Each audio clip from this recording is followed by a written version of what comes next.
Pete Seeger was a Unitarian Universalist. Although he did say, he said, I joined the UU Church because I needed a place for chorus rehearsals. And he also said, according to my definition of God, I'm not an atheist because I think God is everything, which actually kind of works for me. My religious heroes, Einstein and Spinoza, kind of get on board with that viewpoint. Although I identify, if you will, as a militant agnostic. I don't know, and you don't either.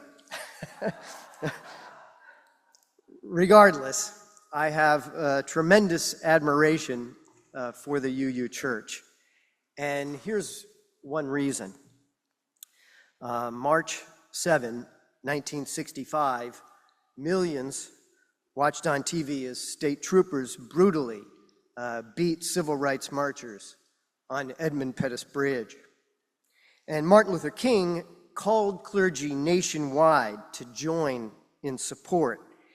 And a huge number of UU clergy showed up on March 9, less than 48 hours later, a disproportionately high number given the population of Unitarian Universalists nationally. 3 UU ministers went to a diner. One, James Reeb, called his wife, said goodnight, walked outside with 2 fellow UU ministers, and 4 white men emerged from the darkness. One shouted a racial epithet and swung a baseball bat hard and smashed James Reeb in the head, killing him.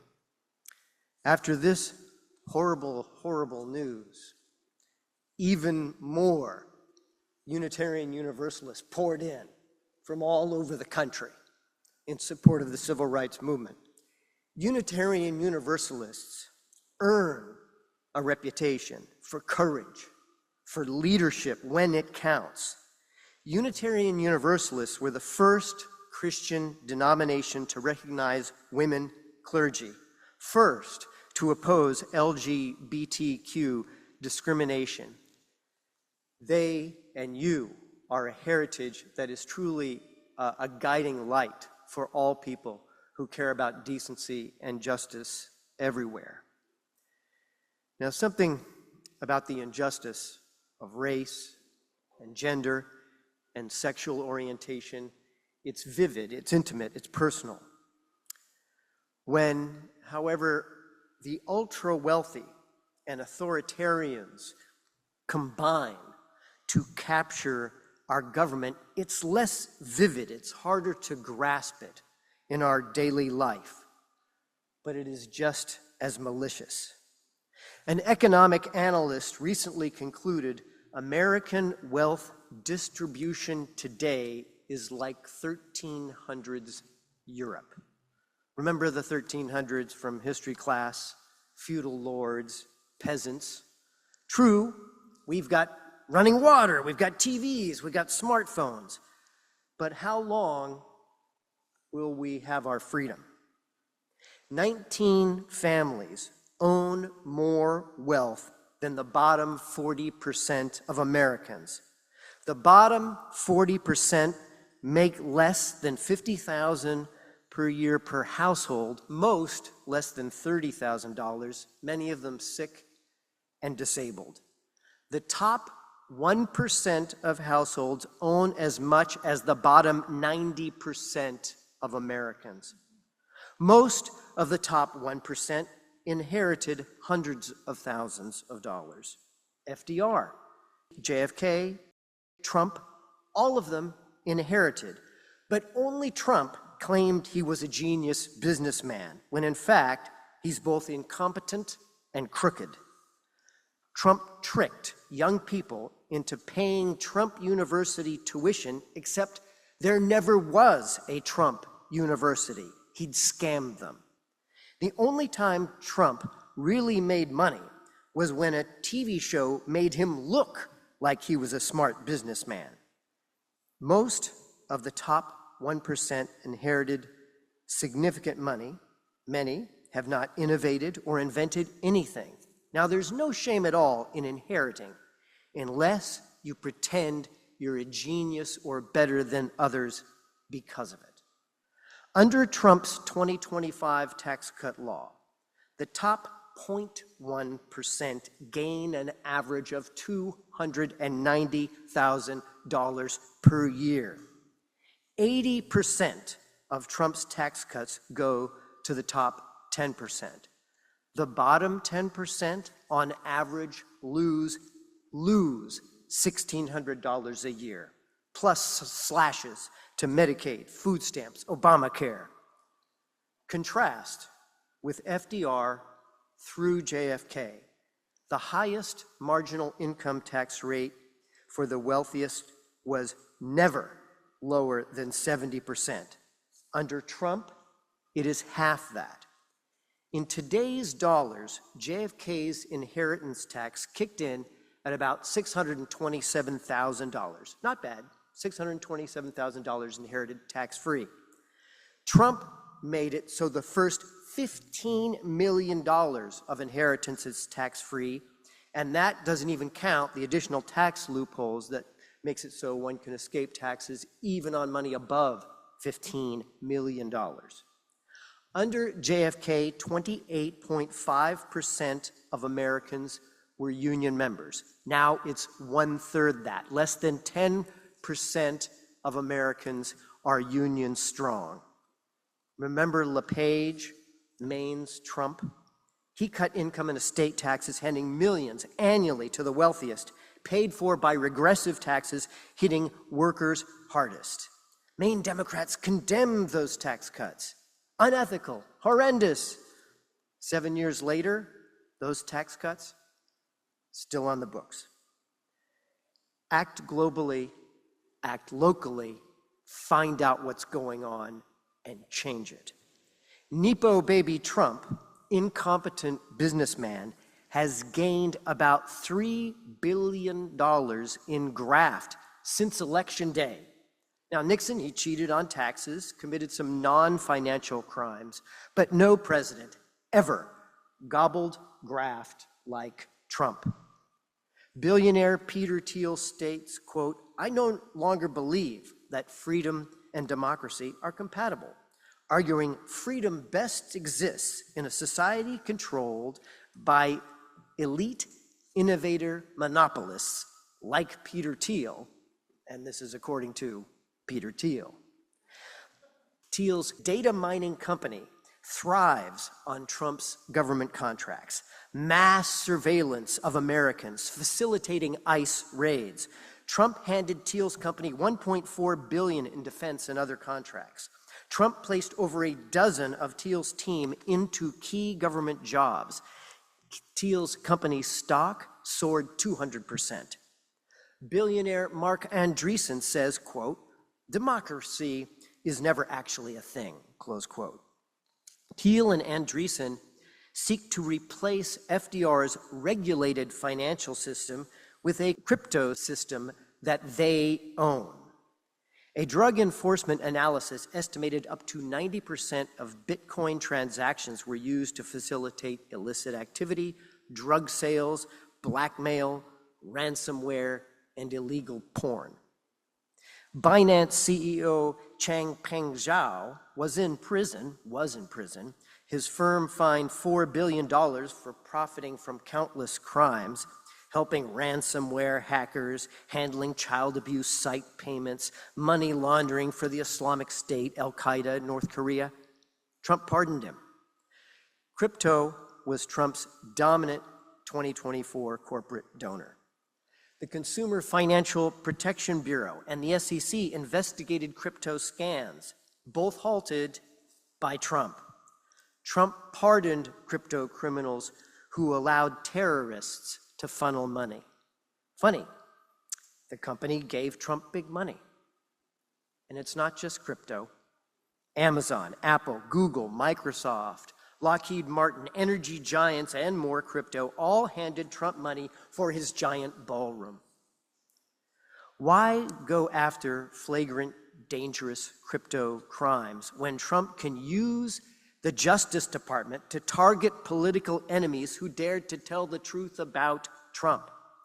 Trump commands the Justice Department pay him $250 million in so-called damages because the old, honest Justice Department did its job prosecuting Trump. Our Constitution prohibits deploying the military against Americans, yet Trump says Americans are, quote, about to find out why it's the Department of War, and American cities should be training grounds to, quote, crush the enemy from within. Trump advertised for ICE agents using ultra-right-wing rhetoric so more ICE agents would be willing to disobey our Constitution. With no restraint from the far-right Congress, the far-right Supreme Court, Trump flat unconstitutionally annihilated foreign boats. Constitution be damned. About seeking a third term, Trump said, quote, I'm not joking, close quote. Then Trump appoints multiple election deniers to oversee our elections. Heather Honey, now overseeing elections, said Trump, quote, could declare a national emergency and justify dictating new rules for state and local governments on voting. We can take these other steps without Congress. She's one of several election deniers now in place in our government overseeing elections. We need to be ready. We need to be organizing and understand. Let's hear from two more great Unitarians. Ted Sorensen, who was, after Bobby Kennedy, JFK's closest advisor, said, I'm a Danish, Russian, Jewish Unitarian, and my greatest concern for democracy is the role of money in politics. Unitarian Universalist Kurt Vonnegut said, quote, psychopathic personalities without consciences, without sense of pity or shame, take all the money in the treasuries of our government. Corporations make it all their own. Liberals today are perceived as creating hierarchies of identity and privilege, with the result that working class people think liberals disdain them and that rural white people are stupid.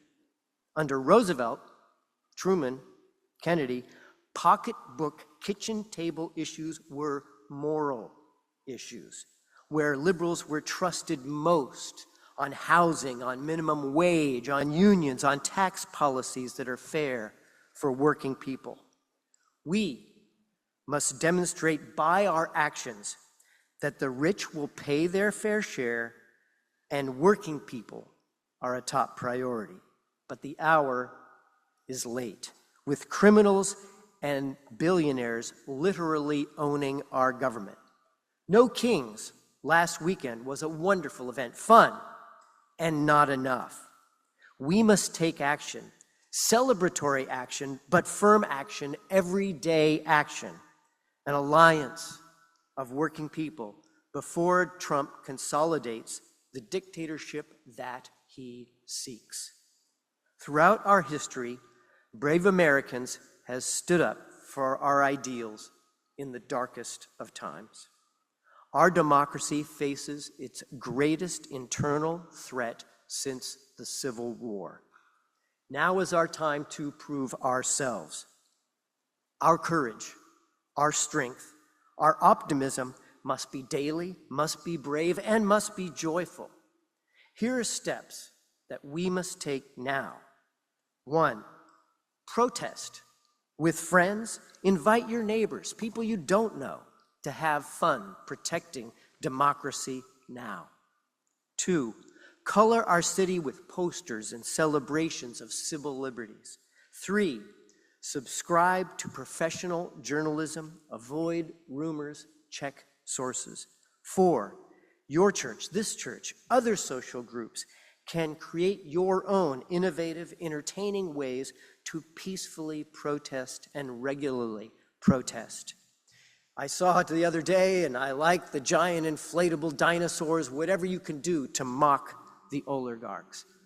Enjoy your freedom to protest. 5, be the first to speak up for civil liberties. Fact check publicly and model that courage so other people feel empowered to seek out the bravery to stand up for our democracy. 6, celebrate lawyers who protect civil liberties.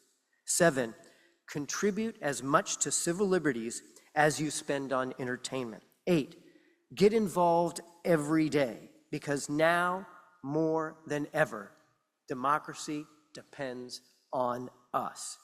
James Reed, Reverend Reed, could have stayed at home. He lost his life, but many more followed his lead. It's our time to protect democracy, because the greatest shame is to be a bystander when patriotic Americans must unite and take our democracy back. A change must come. We need that change. This land is our land.